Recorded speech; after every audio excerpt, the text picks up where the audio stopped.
Da soja e do milho, você pode utilizar subprodutos da agroindústria na alimentação de vacas leiteiras. O mais usado, o farelo de soja, já abordamos. Mas existem outros, cuja disponibilidade depende da região onde a fazenda está localizada. Destacam-se entre os subprodutos da agroindústria a casca de soja, o caroço de algodão e a polpa cítrica. A casca de soja pelletizada é um subproduto da indústria de óleo juntamente com farelo. É um concentrado energético que substitui o milho com 10% de proteína bruta e 70% de NDT.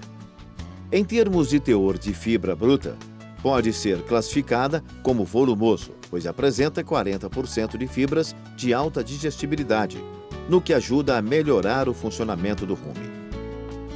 A polpa cítrica, originária da agroindústria da laranja, composta por bagaço, cascas e sementes, processados e pelletizados, é também um concentrado energético.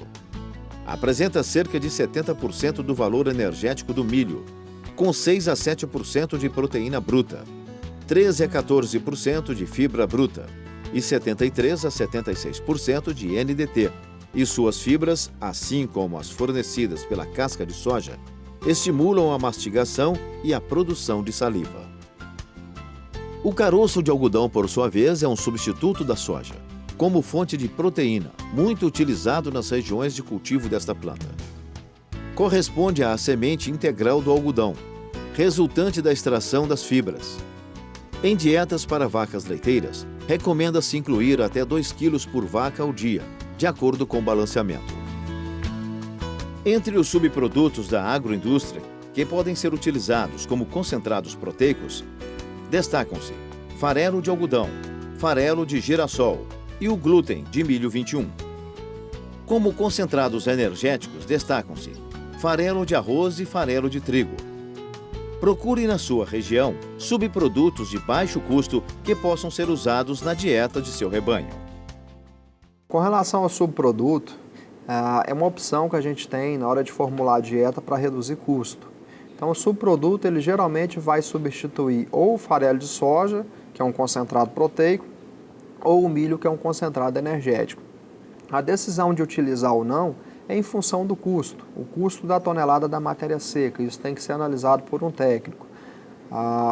Reforço que os trabalhos de pesquisa mostram que até 50% de substituição, principalmente do milho, por subprodutos, não alterou a produção de leite da vaca e às vezes até aumentou. Então, para o ruminante, quanto mais a gente mistura alimentos, melhor, porque cada alimento vai ter um tempo de fermentação diferente lá no rumen. Então, se eu estou dando uma dieta que só tem milho, vai fermentar tudo em um único momento.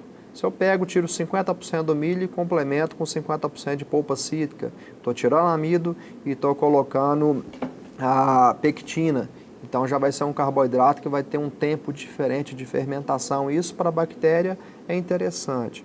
Tá? Então, substituir o milho, que é o produto, por subproduto é interessante, desde que o custo da matéria seca seja competitivo, coisa que tem tempo que não tem acontecido.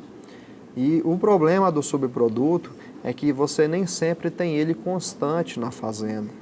Então, às vezes você tem ali uma carga de polpa cítrica que você vai comprar, você vai mexer em toda a estrutura da dieta, o formulador, a pessoa que está acostumada a colocar isso no coxo, depois acaba e você volta para a dieta original. Então, em fazenda, hoje em dia, pela dificuldade de mão de obra, quanto mais se padroniza as coisas, melhor.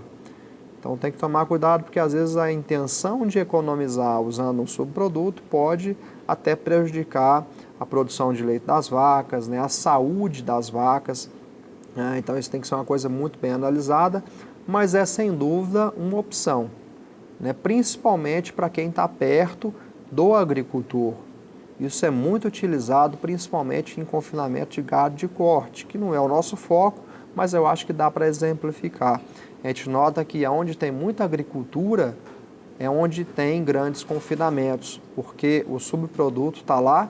O subproduto em si ele é barato, o que às vezes encarece é o frete. Então aqui na minha região, por exemplo, se for para comprar subproduto, tudo está caro, porque aqui não produz. Então acaba que a gente usa o milho e o farelo de soja, que é o produto original. Mas se eu for lá para o oeste da Bahia, uma região que tem muita produção de algodão, de soja, de milho, eu vou ter lá a casquinha de soja, eu vou ter o caroço de algodão. Às vezes tem um lugar que produz laranja, vai ter a polpa cítrica num preço interessante. Então são produtos que podem ser utilizados desde que vale a pena financeiramente. Eu acho que o foco nessa questão do subproduto é, sem dúvida nenhuma, o custo e o conhecimento também daquele subproduto que você está oferecendo.